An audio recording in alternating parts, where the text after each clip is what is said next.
શ્રી ભજન મિત્ર મંડળ દ્વારા આયોજિત શ્રી ભજન ગરબી મંડળના આમંત્રણને માન આપીને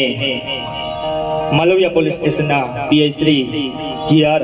દેસાઈ સાહેબનું ભજન ગરબી મંડળ હાર્દિક સ્વાગત કરે છે. તેમજ મયુરદાન ગઢવી સિદ્ધરાજસિંહ જાડેજા તેઓનું પણ ભજન ગરબી મંડળ હાર્દિક સ્વાગત કરે છે. અમારા આમંત્રણને માન આપીને પધારેલ એવા શ્રી માલવિયા પોલીસ સ્ટેશનના પીઆઈ સાહેબ શ્રી જીઆર દેસાઈ સાહેબ તેઓનું સન્માન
જેમના દ્વારા આપણા માટે હર હંમેશ માટે 24 કલાક ઓન ડ્યુટીમાં આપણું રક્ષણ કરે છે અને જેવા જ આપણા હે પણ જનની જન તો ભગત જન જય હર રે અંગ કાજન સુર હે પણ નહીં તોર હે જે માવા જણી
આજની સાથે મિલાણી જનકભાઈ માલવિયા પ્રતિકભાઈ ઠોણ તેમના તરફ થોડી ક્ષણોમાં એક ગ્રુપની બળો દાંડિયા રાસ, ત્યારબાદ ચોટીલાના ડુંગરે, ત્યારબાદ ઘોડો કરાટે રાસ, ત્યારબાદ ડોલના દમકારે ટીપણી રાસ, ત્યારબાદ મારી તારા અગોટ નગારા વાગે